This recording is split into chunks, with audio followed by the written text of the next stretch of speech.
So the paper man is the guy that builds all the success on paper. So on paper, he looks f***ing good. He looks great. He's got the car, he's got the family, he's got the business, he's got maybe some flash things. On paper, he's got status, but internally, it's chaos. Us guys, we're in prison. We're in mind prisons. We're in prisons of the mind. And we're trapped in these prisons, and for the most part, we're not aware of it. And we can't change what we can't see. This is most men that I know, myself included, is avoiding the truth. It's an avoidance of radical honesty. It's, I don't want to be f***ing honest, and I don't want to face the truth, because I don't want the discomfort of being honest. Status, it was my number one driver. So status was the Status, and it is for a lot of guys. It's like if I get status, then I will get respect, and the more respect I get, the more validation I feel, the better I feel, and that external validation makes me feel good. Today on the Limitless CEO podcast, we're sitting down with a man who's rebuilt himself not once, but twice. Pete Taylor went from a bullied kid to a pro athlete, from award-winning 7-figure founder to the creator of Heroic Man, a brotherhood, helping leaders trade burnout for calm, unshakable presence. He's coached hundreds of high-performing entrepreneurs to spot the hidden mind prisons that keep them stuck at a level 4 when level 10 is on the radar. If you're running a company but fighting your own inner chaos, this conversation is your roadmap out. Buckle in.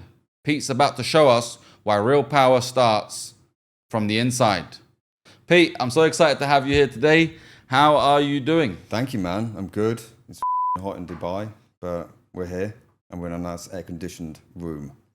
Pete, I'm excited to have you here, man. So what I want to start with today is you're a man who's had all the vanity metrics. You've had the cars, the businesses, you've had your dream home, you've even had the Rolexes. It takes a certain man to be able to build that to begin with before we start to talk about what happened after that. But who was that guy? I talk about guys being paper men.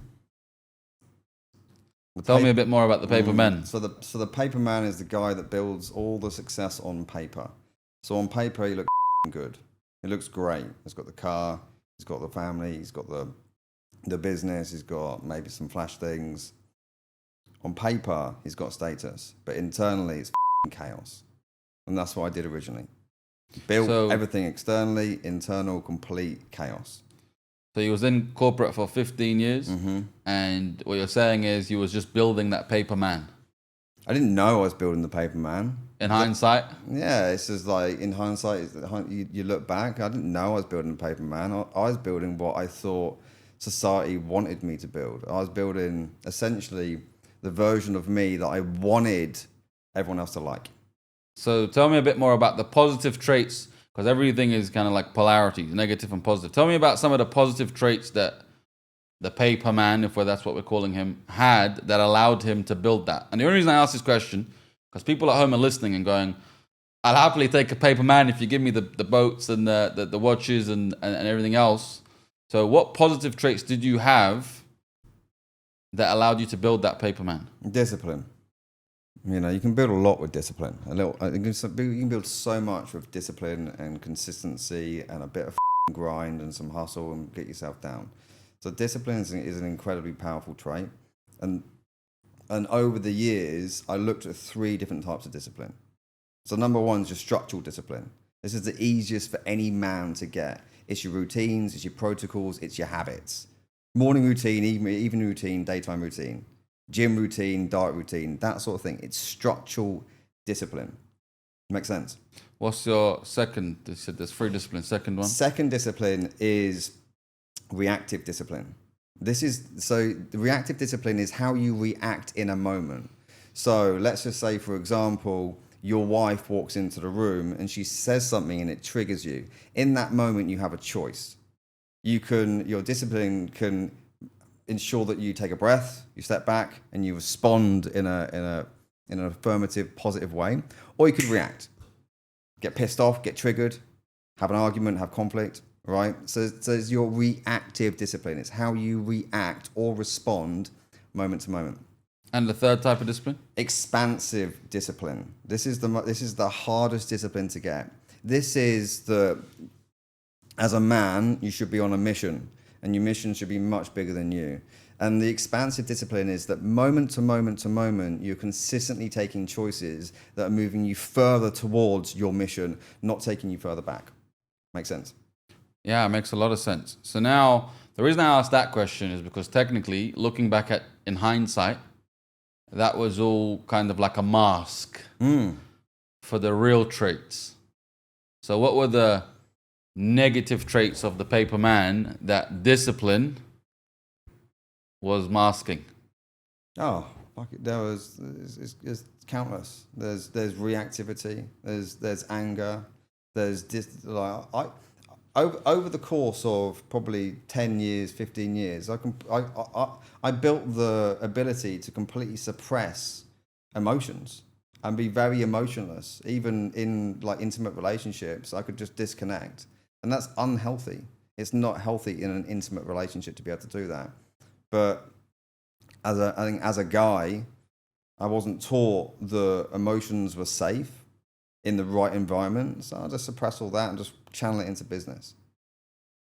So suppressed emotions, and basically just it's not alcoholic drunk, but just get yourself to just put your head down and laser focus on places that are meeting your significance, business.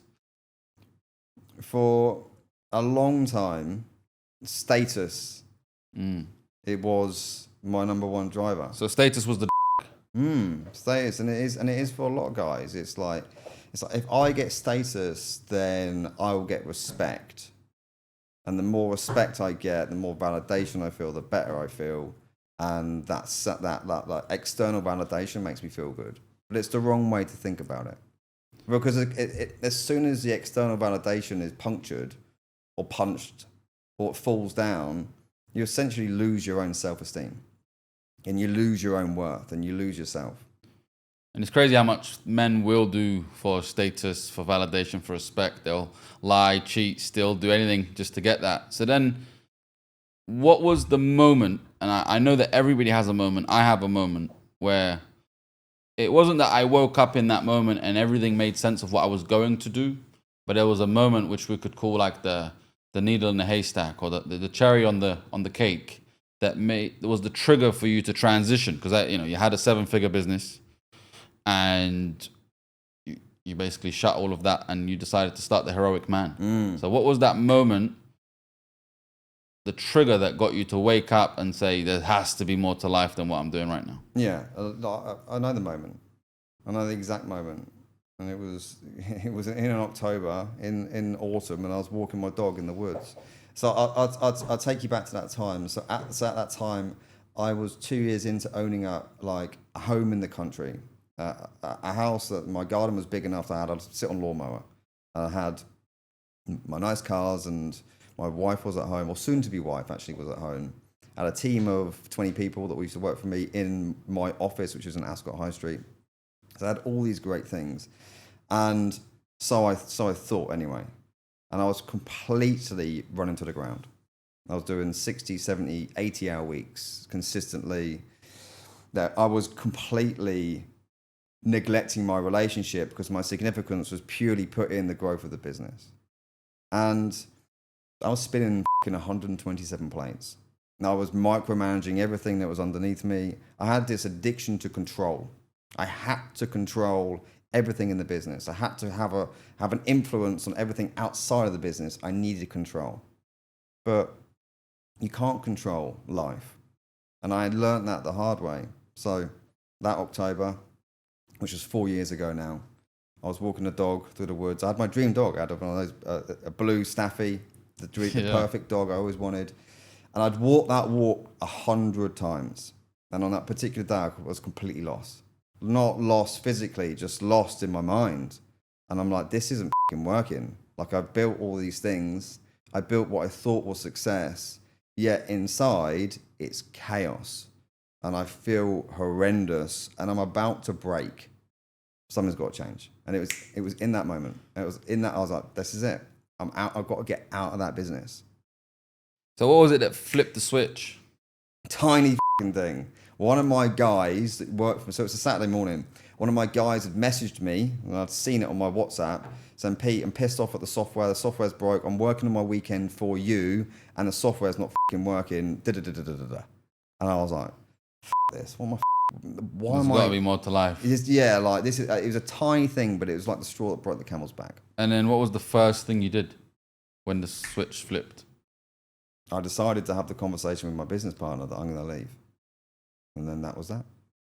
I'm going to come back to tough conversation in a second.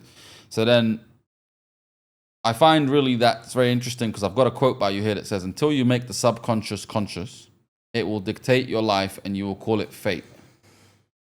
People question sabotaging and ask themselves, why am I where I am? And in that moment, you didn't know it yet, but your subconscious was not conscious. Is that safe to say, in that moment? I would love to take credit for that quote. That quote is by Carl Jung. Carl Jung is nice. one of the most famous. You could have taken credit. I would have never known. Psychologists. And we can credit Carl Jung for so much of our understanding of the psyche now, particularly like the shadow and archetypes. The way that I talk about this is that us guys, we're in prisons. Mind prisons. We're in prisons of the mind. And we're trapped in these prisons, and for the most part, we're not aware of it. And we can't change what we can't see.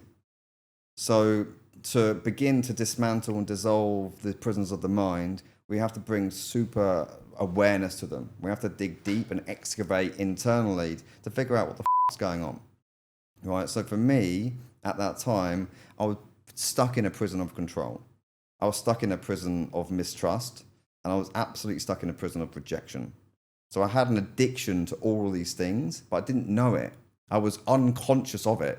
I was just doing it over and over and over. But doing it over and over and over was my form of self-sabotage, because every time that I would try and control a situation that I couldn't, I would find a way to sabotage it. And then I would lose my mind because I couldn't control it. And all that's doing is reinforcing my addiction to control. So give us an example. I know because someone's listening at home. I actually understand how you feel, because I almost felt exactly the same. It's really scary. So if someone listening at home, a leader who's in a mind prison, what does the day-to-day for a CEO who's stuck at a level 4, because you also talk about people operating at a level 4 out of 10, what does their day-to-day look like right now that potentially they might even be celebrating, going, woo, I'm like smashing it, but really they're in a mind prison and their subconscious doesn't know it yet, and they're yet to bring the subconscious to become conscious. Yeah, so a lot of here's one that a lot of guys that are doing really well are sitting in. It's a prison of scarcity, and I like this. The program is, I will lose everything. So it's fear-based. So particularly guys that do really well in business, and they've built success maybe from nothing. And then there's this like core emotion of pain that I could lose everything, right? And if I lose everything, so I've built this amazing business. So for me, I built this seven-figure business. And I started to have this like fear that I could lose it. And if I lose that business, I lose my identity, because I've tied my identity to that business. So if I lose the business, I die, because my identity is tied to it. Does it make sense? Not only does it make sense, I cannot tell you how accurate this is. I've spoken to clients at the highest level. I've spoken to friends. It's so accurate, it's unbelievable, because when you don't have nothing, you've got nothing to lose. So like you're all full of risk, like like how low can you go? You're already low. But then they make something of themselves, 6 figures, 7 figures. Some people are 8, some people are even at 9 figures. And as far as I've seen, anyone from that 6-figure mark upwards, doesn't matter if it's 6, 7, 8, they have this scarcity of, ooh, now I'm like, I call it like floating in the wind. They almost feel like they're walking on a rope. They don't want to like tip the boat too much. What if they lose everything? And if they lose everything, how can they go back to living that life that, once was? And, it's the same level of thinking that they're afraid of that actually becomes a self-actualization. And then before you know it, boom, they lose things. And when you ask them, there's someone who's very intimate to me. I won't mention his name just in case he's listening to this. He used to be really, really rich. And I used to say to him, hey, like things are well, things are happening. And he'd always repeat the same thing to me. He would say, take the money now before it goes. And And I used to just reply to him and say, what are you talking about? Why would the money go? Like, things are well. Cars, houses. And he'd say, take the money now before it goes. And 10 years later, it went. I'm talking someone who's gone from like $1 million to zero. Yes. And now I look back at it and go, holy shkamoly. Like, that's how powerful your words, your beliefs, what you focus on can become. It becomes your reality. Yeah, absolutely. This prism puts you in over attachment. So you attach everything to that identity, to that thing. So in this case, a business. You're over attached to it, and over attached to it becomes an obsession. Can you see, or can you share one pattern, maybe one or more patterns that you see that sabotage big decisions or relationships as a result of this? Yeah. This is most men that I know, myself included, is avoiding the truth. It's an avoidance of radical honesty. It's I don't want to be fucking honest, and I don't want to face the truth because I don't want the discomfort of being honest. So particularly in relationships, your personal problems are your professional problems in disguise. It's all the same thing. It's very much the same thing. We put them in disguise. So the avoidance of truth typically stems from it lives in the prison of rejection. So let's just say you and your partner, you and your wife, you don't want to be radically honest with her in case she rejects you. And that temporary discomfort is too painful to sit in, so men avoid being honest. So what do they end up doing? It manifests. And so they begin to have little white lies. And then those little white lies turn into little stories. And then those stories grow, the narrative grows, and then they begin to live a lie. And then they stop trusting themselves because they can't even be honest with themselves. Eventually it's so painful that they can't even be honest with themselves. What started as not being honest with others, now they're kind of like living in their own lie. Is that what you're saying? Mm-hmm. I also saw one of your, one of the trainings you did. You said men should never cheat. So I think on this thread, you said don't cheat on your partner. A lot of men cheat because they don't have the courage to have that conversation. And I have obviously added to it, whether it be in relationship or business. So how do they build that man up? Because I personally know people, personally and professionally, that are in this position. Potentially they're cheating on their relationship because they don't have the difficult conversation, so they think they're doing the other person a favor. But simultaneously, it might not even be an intimate relationship. It might be funneling money out of a company because they don't want to talk to their business partners and tell them the harsh truth. Or it might be, in your case, you wanted to leave that business, so it took a switch for you to go, you know what, I'm going to call my partner and say I'm leaving this company. So how do they build that man up? You have to get clear on the fear. Like I said earlier, it's you can't change something until you become aware of it. Once you're aware, you can change it. And so you have to get clear on the fear. It's like, what's the deeper fear of telling the truth? Is it the relationship ends? Okay, so then what's the fear behind that? Is it that, well then I might not find someone else again. No one will love me. I'll be rejected. I'll be abandoned. So get clear on the cause of where this fear is coming from. You have to get clear on that. Yeah. Rather than focusing on the symptoms. Yeah, fuck that. Because it's the symptoms of just like you're lying and just that's just putting a plaster over a wound. You got to get into the wound as to why you're lying in the first place, and the lie is always based around a fear. There is a fear there. It's always. So you have to get to the root cause of what the fear is. When you figure out what the root cause is, you can dismantle it and dissolve it and get rid of it, right? What men need to do is get clear on their values. So what's fucking important to them intrinsically? And I'm not talking about values like, I like freedom and I want to travel and I like money. And no, this is like deep internal core values. Like respect or honesty or loyalty or acknowledgement or order, like values that are meaningful to you as a man. Because once you are clear on them, you live by them. I know this sounds really silly, but how do we do that? Like imagine someone's listening to this, a founder, a CEO, a high level of executive. What is something that they can do tonight even now, as they listen to this, as long as they're not driving, that is going to begin to allow them to get clear on their values and, start to spot their own mind prisons. The value, I mean, I have exercises. I work guys through exercises to get clear on their values, because and this is the reason that there are sequences to this. So number one is you get clear on your values. Once you get clear on your values, you can create your standards. Now your standards, this is the way that you live your life. Your standards aren't things that you want. They're not like, they're not, my standard is I'm going to live in a big house and I'm going to have lots of money and I'm going to have a beautiful, thriving relationship and I'm going to have deep intimacy. That's not your standard. The standard are the things that you say no to. They're the things that you don't tolerate. It's like, well, one of my values is loyalty. So a standard would be, well, if someone is disloyal to me, if someone is passive aggressive behind the scenes and they affect the trust that I have in them, I don't tolerate it and I remove them from my life. How do you differentiate between values and standards? Because like I personally would put loyalty as part of my values. I'm very loyal. That's it. Yeah. But then you create, so off the back of your values, you create the things that you say no to. So if someone disrespects you, if someone lies to you, someone is dishonest to you, you're like, well, that's actually, I'm not going to tolerate that. And this is where men f*** up, is they tolerate too much. They let things slide. They let most guys aren't clear on what their standards or boundaries are. So people will consistently overstep the mark and they'll let them get away with it. You talk about the pressure cooker.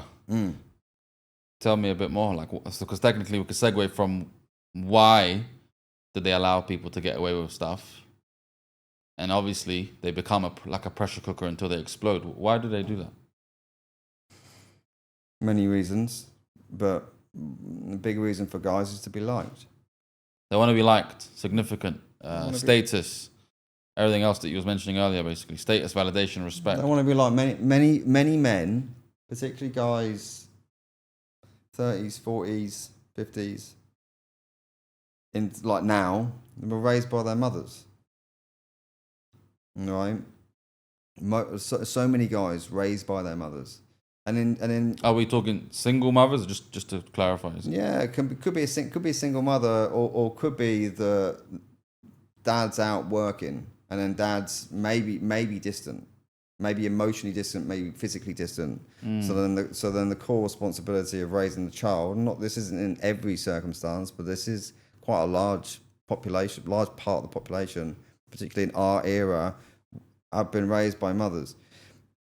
This is, and the issue with this, and I've experienced this in my own life, is that men, myself included, did this for many, many years, would put women on a pedestal. Because it's like my mum's she's amazing. She raised me. She did everything for me. She's an amazing woman. And so we can put women on pedestals. And when we put people on pedestals, we begin to, in a way, idolize them, look up to them. You don't want to cross them. So you want to be not. And most guys, we call them nice guys. Nice guy syndrome. Nice guy syndrome is the man that says yes all the time. He doesn't even know the word no. So this is actually really good. I think it starts to segue a little bit into like healthy masculinity, masculine leadership. You said somewhere, be open-minded, not closed-minded. My question is, how do you differentiate between knowing your self-worth, so you're not Mr. Nice Guy, being open-minded at the same time, because the world is definitely trying to test us. So how do you kind of like mitigate? I don't know if mitigate is the right word, but how do you balance being someone who's open-minded and at the same time someone who's not willing to just kind of be a doormat or a nice guy? So how do you balance those two? Open-minded to learn more, to grow, to be more, but at the same time not accept and just be a Mr. Nice Guy. How do you balance that? It goes back again to your values. That it is step number one. It is stage one. It's foundational. because you figure out what's important to you, what's intrinsic to you, and then you live by them. You set a set of standards by them. And off the back of your standards, you have your boundaries. And the boundaries are the things that essentially, if someone crosses them, there's a consequence to them. And in doing that, you gain respect because you have respect for yourself. And in respect for yourself, this isn't you being an arsehole. It's just you having respect for yourself. And the more respect you have for yourself, the more that you enforce your own standards and values, your self-esteem increases. And in your self-esteem increasing, what increases? Your self-worth, your self-belief, who you are. But whilst that's happening, you're always staying open to a discussion and to go, actually, in any moment, I have my mind changed. At any moment, like if someone brings a great debate and actually they raise a valid point, I could absolutely change my mind. And being okay with that. And not being so egotistic that it's like, no, I'm fucking right. And I'm always right. So nah, be okay with like having your mind changed. I like that. And obviously, if values are such a powerful thing, it sounds like they're the foundation to everything. Here's the 5 values that you say men should live by. You say self-restraint, anti-fragile, discipline, emotional regulation, and courage. My question is, why not confidence in there? Because confidence is a byproduct. Confidence is something that you get. It's not something like we can't just go, right, I'm confident. Just going to decide to be confident now. You don't wake up tomorrow and be confident. Like it's a byproduct of you taking action. But before action, what comes before action? Belief? Courage. Got you. Yeah. Right? So for us to go on a podcast right now, there was a minuscule bit of courage. It's easy for me and you because we've done lots of podcasts. It's quite easy, right? But once upon a time, there would have been, I haven't done a podcast before. And I showed you my video downstairs. There you go, right? And there was courage to take the action. And once you take the action from you having that little doses of courage, it's like, okay. Now you've done it. You've seen that you do it. It's self-evidence that you've done it. Confidence is a byproduct. So then let's talk about the second to last, emotional regulation. I think a lot of men find that difficult because they're not even aware of it as a concept. They just think that I speak to a lot of men, they're like, I can regulate my emotions. Meanwhile, they're an emotional mess. How do you, become aware of that as a man if you're listening to this and you think you're really good at emotional regulation where really everyone around you thinks it stinks, you don't have any? And then how do you build emotional regulation? Yeah. Emotional regulation is a master skill for men. It's a master skill for anyone, but particularly guys. And guys have never been taught this. Guys aren't trained this. It's like, I take guys through training to enhance emotional and increase emotional regulation and emotional intelligence. But it's like Navy SEALs. It's like the army. What do they do day in, day out, day in, day out? They train. Practice. They practice until the circumstance comes up when they need it. So emotional regulation is that a great example is you and your partner, right? You come home from work and she brings you chaos. She's had whatever she's had that day. And she's decided that she's going to blame you and throw the shit at you. Right? And she throws it at you. Why didn't you get the milk on the way home? I asked you to get the milk on the way home. You didn't get it. You always say you're going to do something and then you don't actually do it. I can't trust your word. By the way, you didn't take the bins out on the way out for work. You said you're going to do it. You're going to do it. I can't trust your word. I've stopped trusting you, etc. Throws it at you. It's chaos. And then in that moment, you've had a crazy day at work. You've had a fucking savage day at work. What are you going to do? Most guys react. Fuck you. Get off my back. I've just got in the door. And then it's conflict. Then it's heated conflict. Yeah, I call this Whereas the rock at the emotional regulation is in that moment where you can see your beautiful woman that's your partner that you love. And you know that in that moment, she's probably had a crazy day and she's looking for love. She's looking for safety. She's looking for you as her rock, as her pillar, as the lighthouse. You've got to respond in that moment. You got to breathe, and this is where emotional regulation comes in. So rather than going from 0 to 100 and reacting and having a blare an argument, you're able to regulate and calm your emotions. And even though practice. It takes a lot of practice, it takes a shitload of practice. There's times when me and my missus, and she's beautiful feminine, and the beautiful feminine will bring chaos. Yeah, because of the physical brain. So if anyone's listening to this and they don't have access to some of this information, the way the brains are wired is a bit different. Men are all about logic, mission focused. They're very practical, whereas the feminine is more about energy, more about communal loving, but it's all about emotion. Yeah, anytime, any place, through the female brain, there's a lot going on. It's all happening through emotion. And in that moment, for any man, I call this the rock at the palm tree. Very, very important for you to, be at the rock at the palm tree. If you've ever sat down, you're sunbathing, the sun's out, you're chilling out, and then a cloud comes by, and then all the palm trees start going left and right. That's like the feminine storm. And the goal is to be like a rock, steadfast. Whatever you have, I can take it. Because really, what she's doing is she's testing if you love her or not, and being present. That's the goal. A lot of people fail. A lot of men fail because in that moment they'll either leave, go down the pub. Or they'll just be like, what? I've had a long day, you've had a long day. Your long day isn't better than mine, so I'm going to go and do whatever it is to distract myself. And it really harms the trust because then now she doesn't trust you, and then all of a sudden you're pissed off because she doesn't trust you anymore, and it's like a whole cycle that doesn't end. So then, again, we know we need to be present, but we struggle with it as men. Because we have 61 things on our mind. So what advice are you giving to men that are like, I know, Pete, you're saying be present. I know you're saying have emotional regulation. It's easier said than done. Where do I start? If I've got zero emotional regulation, just imagine I've got zero. Where do I start? How a man gets present is not by being in his head. Get out of your head. You have to get into your body. We aren't taught this. No man's taught this. We are taught to build things. And we build things, we build the strategy, we're logical beings, we build the strategy, the operations, the systems, whatever, in our head. So we're always in the our logic. Head. The logical mind. Right? To be present with a woman, you have to get into your body. And the best way to get into your body is with your breath. Is breathing. It's a fantastic way. It's like go back to Navy SEALs. Before the Navy SEALs go into whether they're doing a training session or whether they're going into a war zone, they'll practice box breathing. The 4-4-4. 4 seconds in, hold for 4 seconds, 4 seconds out, hold for 4 seconds.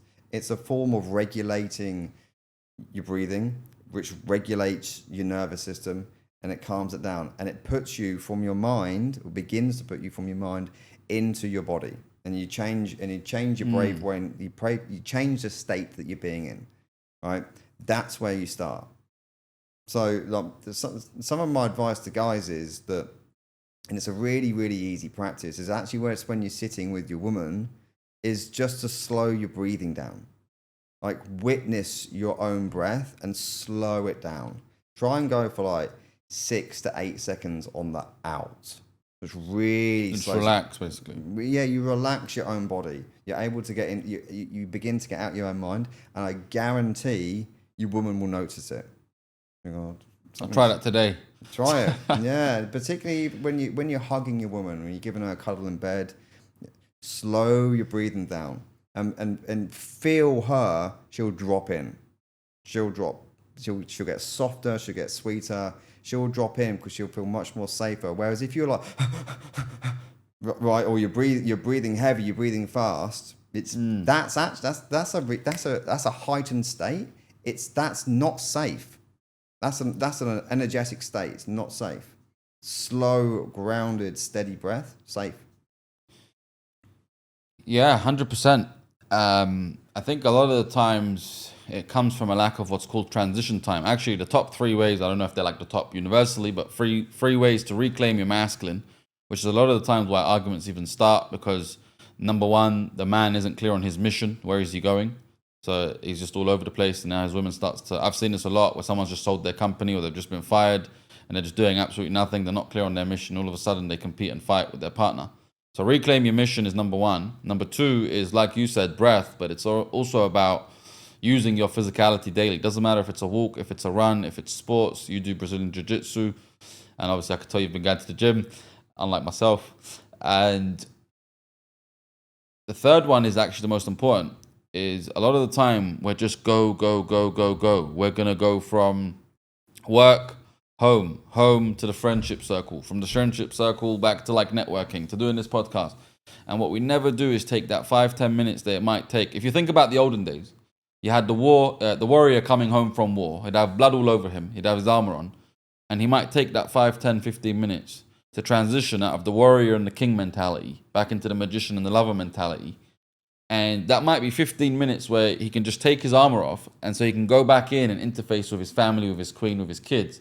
Whereas in today's world, it's just rush, that we never actually get that transition time. And as a result, we do have that heightened breath, and we're heightened in terms of our awareness. And then, the partner comes or your wife comes and says, whatever she says, something happened today, and then boom, you snap. So it is really important to actually create that transition time. Okay, so now with that said, let's explain the hero's code. What are the core pillars of the hero's code? So the company that I run is called the Heroic Man, right? And within the Heroic Man, we take guys through essentially a system. The system is built up of 3 levels, which is activate, ascend, and awaken. So it's 3 different levels that a man goes through. And this is essentially the activate part is waking the guy up. It's bringing awareness to the things that he's not aware of, right? We begin to those prisons that I talked about earlier. It's about breaking down those prisons. It's about seeing what prison he's stuck in, the one that's playing the predominant role, and figuring out why he's in it and breaking it down, right? So the first thing we do is we break the patterns, because every man is in a pattern. And that's activate. Mm-hmm. Right. So within the 3 levels, we have essentially 4 pillars that we go through. So pillar number 1 is break the pattern.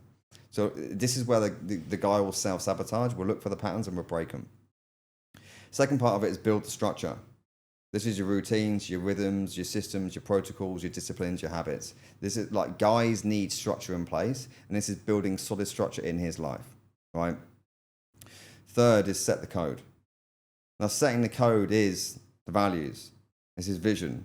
It's his identity. It's his mission. It's his purpose. It's getting clear on that. It's getting a sense of direction for his vision, personally and professionally. Because once you got that, you stop wasting time on the things that don't fucking matter, right? And start spending more time on the things that do matter. Make sense? Yeah, 100%.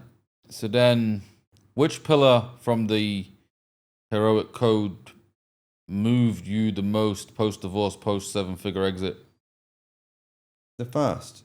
Because I was Activate. Yeah, because I was unconscious, right? I wasn't aware of all the things. I was just going through life, just going through life, trying to be a husband, trying to be a business leader, trying to be a friend, right? Not trying to figure out what the is going on with my own mind, why I do the things I do. I was interested in it, but I didn't know. I was very, very unconscious to my patterns that were sabotaging like higher forms of success for me. I was very much in my ego. When I turned fucking 30, I was a boy in a man's body. I was immature. Which is what most people are right now. Yeah, I work with guys in their 40s and their 50s, and for the most part, it's immature masculine. They're boys, and like it's a big thing in society that there's no such things anymore as rites of passage. There's no such thing as like here you go from boy to man. Guys aren't taught there's that. There's no ritual or anything. No, there's no milestone hit. Like no, there's not. There's none of that. And so what tends to happen now is guys will seek rites of passage via relationships. So again, so they feel like if they got in a relationship, now they're a man. No, they don't. It's an innate thing. It's like they're not like going, oh, I'm going to go and get in a relationship and then I'm going to become a man. It's like they will find the relationships that are going to trigger the shit that's inside of them, that will bring out, that will challenge them, that will bring out their patterns, right? And if the woman's conscious enough and if she's challenging enough, like she'll hold you to a fucking high standard, and it will pull out your shit. It will make you face your demons. Yeah, it'll test you. That's what I was saying. You know, you've got to slay the dragons and tested. And that's where a lot of men now are finding their essentially it's like initiation is in relationships. It's basically forcing them to work on things that they didn't even know they needed to work on. Yeah. And they either fail or succeed. And rarely do they succeed. The thing, if they don't learn the lesson in that relationship, they'll learn it in the next one. Start kicking the can down the road. Keep bumping into it. It will keep coming up until they face it. You have to face it, and it's not facing your shit is very uncomfortable, and most guys don't want to sit in the discomfort. They'd rather be avoidant to it, ignore it. I understand that. That was me for a very long time. For a very, very long time, I did this. Listened to the podcasts, read all the books, did all the courses. Intellectually, I'll tell you all about psychology. I'll tell you all about how the mind works. Intellectually, yes, but the embodiment of it, no. And a lot of guys are librarians of the mind. Read all the books, listen to all the podcasts, but do not embody the actually changing, because change is hard. Real change is difficult. It's inevitable, but it's very, very difficult. So that's exactly what I don't want for people listening to this podcast. I don't want you to be listening to this podcast just going, oh, this sounds good, Pete's a genius. The goal is for you to do something. So for someone who is listening to this, who's not just going to listen to this podcast and is actually going to do something about it, if they're drowning in tasks right now, and technically they're successful, you know, they might even be a 7-figure man, you know, whatever it is, what should they start by activating or eliminating first so that they can start to release that pressure and enter the calm, you know? To release pressure, most men, and I fall into this trap, I've caught myself the other day doing this, is we like to add more to our plate. So we feel pressured, we feel overwhelmed, there's fucking loads of things going on, and we think about, okay, well, what's the next hire, or what's the next strategy, what's the next thing I need? Maybe it's a bigger house, maybe it's a new assistant, maybe it's a new salesperson, whatever. We'll look to add something to our life to relieve the pressure. But to relieve pressure, you have to take things away. Yeah. Right? And this is let the pressure out the cooker. You have to release it, right? And I like elimination. I used to like reduction, so I'd take a little bit off that. But elimination is way more powerful. It's a 10x more powerful. So you have to look at your life and go, let's be fucking honest. What's not serving me? Like what person isn't serving me? It may well be a relationship, or may well be your business partner. It may well be that there's a group of mates you've been hanging around for fucking years, and they're just lowlifes. They're still acting like 17-year-olds, yet you're in your 30s or your 40s. It's like, actually, that's just not serving me anymore. And I got to you have to let it go. You've got to eliminate it. So you look at the things you eliminate. And when you start eliminating things, you free up space, you take the pressure away. What's something that you've eliminated recently? Oh, fucking loads. Very, very recently, I actually removed a lot of clients from my world. Ooh. I removed. Tell me more. What happened? It was coming to an end, and I was actually hanging on because there was quite a few of them, and I'm like, it's not right me hanging on to these clients because it's stunting their growth and it's stunting the growth of the company, and I had to go. I'm going to make that decision to let go a bunch of clients that I love and they love me, but it just wasn't serving us both. So they call them legacy clients. That was a difficult decision, really difficult. And then since then, have you attracted more of like the ideal? It's starting to come in. And this isn't to say that they weren't ideal clients. Some of those clients were with me for 4 years. Right, so these are long-standing clients. However, I'd given them everything I could give them. And that was hard for me to swallow, to go, do you know what? I've taken them as far as I can, and I can't take them any further. So did you refer them somewhere? No. It's for them to, it's that initiation, the rite of passage. Hey, here you go. It is. I'll put my arm around guys, but I won't hold their hands. A man's got to do. He's got to find. He has to have that initiative. He's got to find his own way. It's I run a men's group. Like I have a community of guys. I'm a big big advocate of men not being lone wolves and men being part of a community where you get your standards held high. Equally, you still got to be able to fend your own shit. 100%. So now, last couple of questions. You talk about route A and route B. Your route A was like the vanity metrics, the 7-figure business, the wife, the house, the watches, and everything else. And then you took your big route B decision. What's been a favorite route B decision in the last 12 months? In-person events. In-person events. Like, so we've had Heroic Man for 4 years, and I did a couple of in-person during that time. They're always mega powerful. And a year ago, I made the decision to do them as frequently as I can. But prior to me doing that, I'd always done the events with other people. I'd always had guest speakers in, I'd always had experts in, I had like fellow coaches in. So it wasn't, I'd like, essentially, I was leaning on other people. But I decided a year ago to do it on my own and do more events, in-person events. And what did you notice differently? It's a 10x on what we do on what we do online is incredible, but to do it in person is a 10x. What's the most underrated trait that you see in great leaders? Yeah, their ability to regulate their nervous system. That's the most underrated. You like whatever level you're at. Let's just say you're doing 500,000 UK pounds. It's a good number. It's a great number to get to. But if you're tinkering around that number for a fucking long time, that's your capacity of your nervous system, right? To get to the next level, to get to the million, there's a whole different host of problems and challenges and other forms of chaos that are going to come with that. And to get to that and to be able to hold that, because you can get it and then go fucking all the way back down again. To be able to hold that is to do your nervous system capacity. Yeah, I read somewhere online that you wrote one characteristic needed to excel is to keep going through the chaos. So I'm linking that to being able to regulate your nervous system. Even though the chaos is happening on the outside, you got to be peace, calm on the inside. Yeah, you have to let go. Yeah, you have to let go that you cannot control what's happening on the outside world. I can't control what's going on in this podcast. I can't control what's going to go on outside. I can't control the weather. I can't control what my missus' emotions are going to be later. I don't know. Hopefully they'll be great, right? You can't control that. And so the opposite to control is to surrender, is to let go. And in letting go, you accept that there's chaos, and there always will be.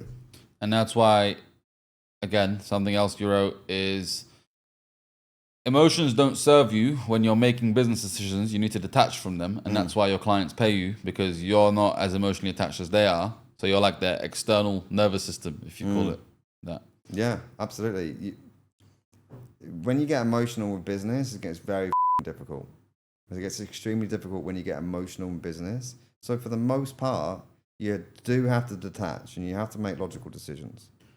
The reason I asked that question is because if someone's listening to this right now, they're in business and they are emotionally attached, what's their next move?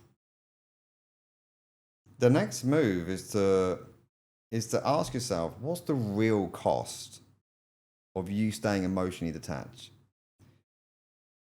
for the next month, the next year, and the next 10 years?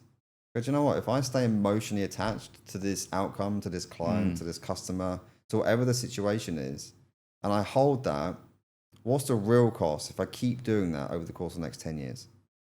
Because there's two routes you can take. You could take the route A, stay emotionally attached to it, and keep manifesting that on all the other parts of your business, or take the route B and you detach. Where does each route take you? And after they've done that, at what point do they say, is it time now to hire a coach? When it's painful enough, when they're ready. You know, that whenever someone's ready, like they find the coach. The coach will just appear because you go, well, actually, I'm ready for a coach. And they'll appear. So until the coach appears, what's one book or practice for any man that's feeling stuck that you would recommend, like immediately? Yeah, for man, read Man's Search for Meaning by Viktor Frankl. Your opinions on The Way of the Superior Man? It's great. It's a great book. Would you recommend it? David Data.